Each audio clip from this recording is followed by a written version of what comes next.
الكافي قصدنا الكافي وجدنا الكافي لكل الكافي كافنا الكافي ونعم الكافي الحمد لله. Dalam sebuah hadis Rasulullah sallallahu alaihi wasallam mengatakan, yaqulullahu ta'ala, ini berarti termasuk hadis qudsi. Sebab hadis qudsi itu ucapan Allah yang tidak ada di dalam Al-Qur'an.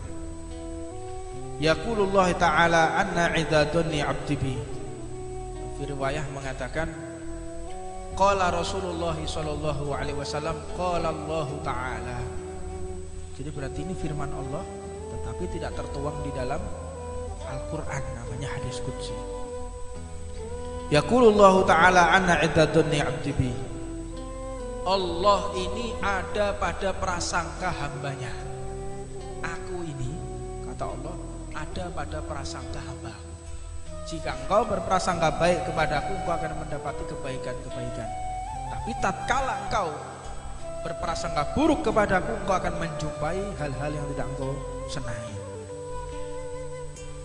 Wa ana ma'ahu hina yadhkuruni, dan aku bersama mereka yang berzikir kepadaku. Sebagaimana suratnya Al-Habib Muhammad bin Ahmad Al-Mahdar ketika mengirimkan surat kepada Al-Habib Abdul Qadir bin Alawi bin Idrus Sakaf, dan ketika mengirimkan surat kepada Al-Habib Muhammad bin Idrus Al-Habasyi, beliau selalu mengatakan min jalisullah, dari teman duduknya Allah Muhammad bin Ahmad Al-Mahdar radhiyallahu taala anhu wa nafa'ana bi ulumi. Beliau mengatakan namanya adalah Jalisullah, teman duduknya Allah Subhanahu wa taala. Bagaimana bisa menjadi teman duduknya Allah? Merekalah orang-orang yang tidak pernah melupakan Allah walaupun satu detik. Satu detik enggak pernah melupakan Allah Subhanahu wa taala. Fa in dzakarani fi nafsi dzakartuhu fi nafsi. Dan barang siapa menyebut namaku, kata Allah, dengan kesendirian, maka aku pun akan menyebut namanya dengan kesendirianku. Kalau ada pemimpin kota ini atau pemimpin negara ini, Bapak Presiden yang terhormat dan yang saya muliakan, Bapak Husin GR bogak kira-kira presiden nyeluk. Ini presiden, orang pemimpin negara di depan kabinet-kabinetnya, depan menteri-menterinya yang saya muliakan, yang saya hormati, dari Tuban Bapak Husin. Waduh, tak cerita orang satu Tuban, Pak Presiden menghormati saya, menyebut nama saya. Ketahuilah, jika kita berzikir maka kita disebut nama kita oleh Allah Subhanahu wa taala. Luar biasa.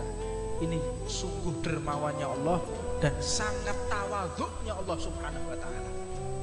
Allah itu maha tawadhu'. Kita ini ciptaannya. Kita ini yang dinafkahinya. Kita ini yang dibimbingnya. Kita ini yang diberi kekuatan olehnya. Tapi begitu menghormati kita. Jalla jalaluhu wa ta'ala ta'azamatu fi'ulah. Wa in dzakarani fi mala'in dzakartuhu fi mala'in khairin minhum. Barang siapa menyebut nama Allah dengan jumlah ramai-ramai, dengan jumlah yang sangat banyak, maka aku akan menyebut nama dia di hadapan semua makhlukku. Dalam satu riwayat yang dikatakan oleh Imam Muslim, ketika Allah Subhanahu wa ta'ala menjumpai hamba-hambanya yang berzikir kepada Allah, lalu Allah Subhanahu wa ta'ala memanggil malaikat Jibril.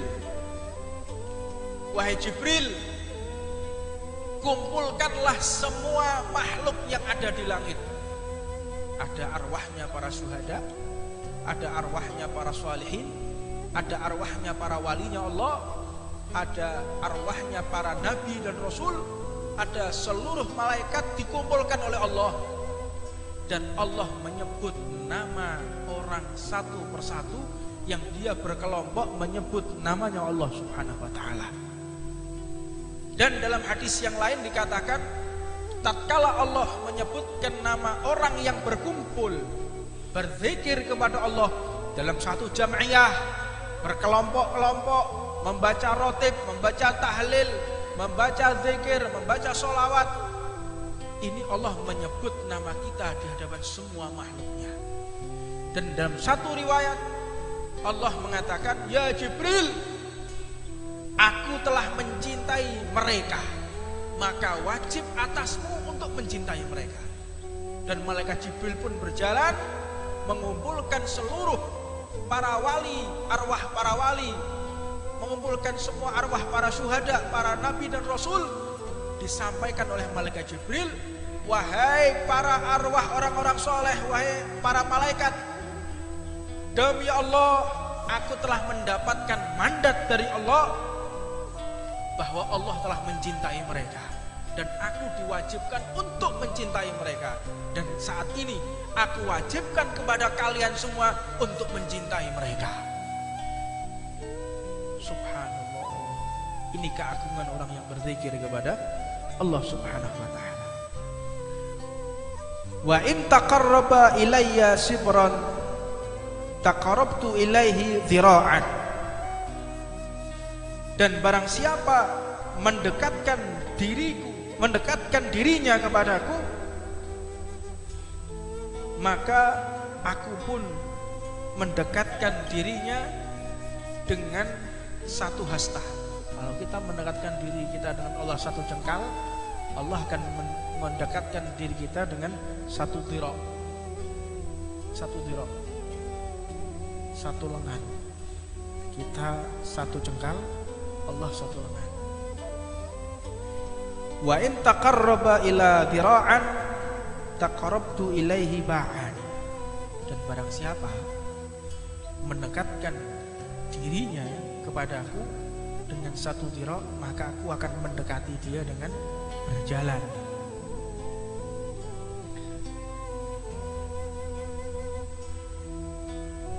Dan dikatakan juga oleh Allah Subhanahu wa ta'ala,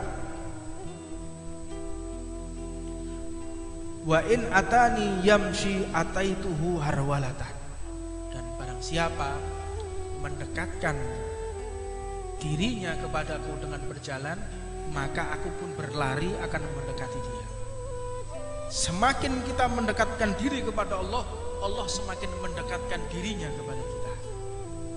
Semakin kita khusyuk, semakin Allah memperhatikan kita. Semakin kita loyal kepada Allah, Allah pun semakin loyal kepada kita. Semakin kita peduli dengan syariat Allah, Allah pun lebih peduli atas keadaan kita. Semakin kita memperhatikan dakwah Nabi Muhammad, keadaan ekonomi kita, ketentraman kita, kesejahteraan kita akan lebih diperhatikan oleh Allah Subhanahu wa ta'ala. Mungkin kita di rumah ada yang mempersiapkan bendera untuk majelis, ada yang mempersiapkan pipa, ada yang mempersiapkan mungkin gelaran. Wallahi, semua itu disaksikan oleh baginda Nabi Muhammad dan disaksikan oleh Allah. Tatkala kita berpartisipasi membantu dakwah, Allah pun akan memperhatikan segala sesuatu yang kadang kita tidak pernah berpikir. Mungkin keselamatan kita, mungkin kesehatan kita, mungkin kedudukan kita di hadapan Allah Subhanahu wa ta'ala. Maka Nabi Muhammad pun mengatakan, ala a'unabbi'ukum bi khairi a'malikum wa askaha 'inda malikikum. Maukah kalian aku berikan kepada kalian tentang sebaik-baik amalan yang paling bagus di hadapan malikikum, di hadapan pemilik kalian, yaitu Allah Subhanahu wa ta'ala,